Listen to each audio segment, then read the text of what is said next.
notre jeune compatriote qui est passé ici, pratiquement désemparé parce qu'il est au chômage. Il n'a plus la possibilité de subvenir aux besoins de sa petite famille. Mais quand vous nous posez la question de savoir comment vous ferez pour que ce que nous vivons aujourd'hui, nous ne puissions plus le vivre demain. Et vous savez, nous avons effectivement, pour la plupart d'entre nous, été aux affaires. Certains même pendant longtemps. Mais la réalité, c'est que nous sommes conscients et nous le reconnaissons, nous assumons que nous avons participé à cette période-là. Nous ne pouvons pas aujourd'hui dire que nous n'avons jamais participé à cette période-là. Mais si les enfants naissaient sans péché, et ce sont ceux-là seulement qui devraient aller au ciel, il n'y aurait jamais quelqu'un au ciel. C'est pour ça que Dieu a dit, ceux qui se repentent, ce sont ceux-là qui vont au ciel.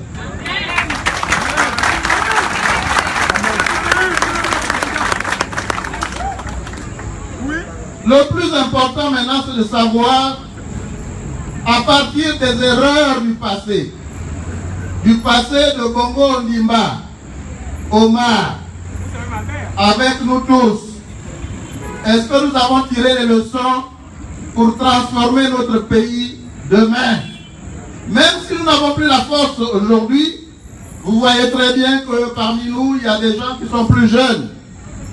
Et je crois qu'à nos côtés, ils vont beaucoup apprendre.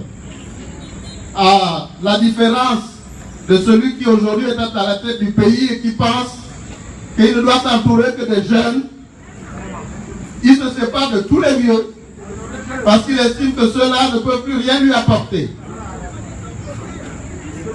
Nous pensons que nous pouvons faire de ce pays, demain, avec ces jeunes, même si nous sommes à la retraite, un pays où il fera bon vivre, où tous les Gabonais auront un mieux vivre. Pourquoi? Parce qu'il est quand même inconcevable qu'un pays comme le Burkina Faso, qui a plus de 10 millions d'habitants, a un budget de 1,7 milliard francs CFA. 1700 milliards, pardon. 1700 milliards de francs CFA. Plus de 10 millions d'habitants. Vous allez à Ouagadougou, vous irez voir ce qui se passe là-bas.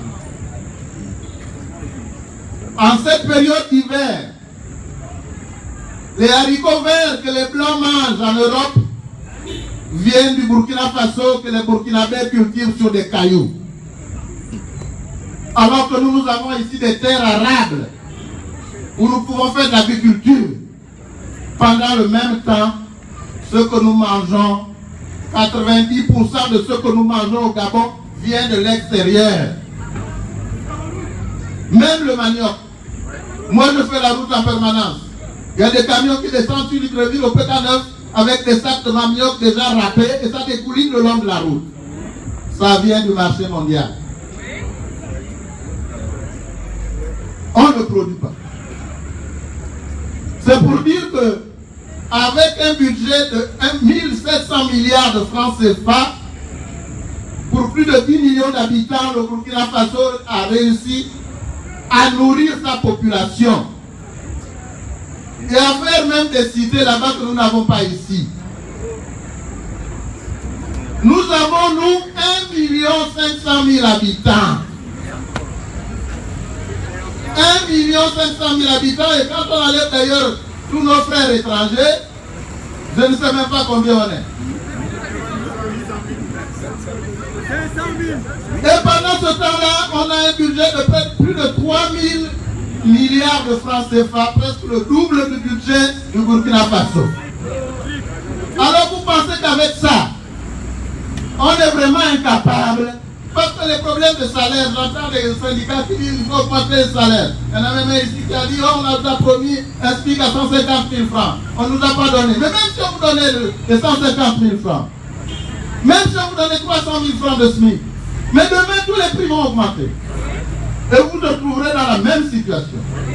Par contre, si on vous aide à avoir un logement décent que vous ne payez pas cher, si on vous aide à avoir des hôpitaux qui soignent, si on vous aide à avoir des écoles, vous n'êtes pas obligé de mettre la main dans les poches pour envoyer des enfants. Avec 1 500 000 habitants, c'est possible avec l'argent que nous avons au Gabon.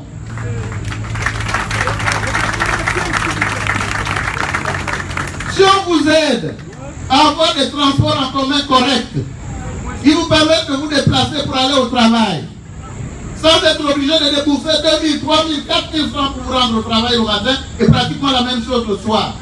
La solution que le pouvoir en place trouve, c'est de vous envoyer des taxis à un compteur qui vous coûte 10 000 francs pour partir de l'aéroport à vélo. Voilà la solution qu'on vous donne.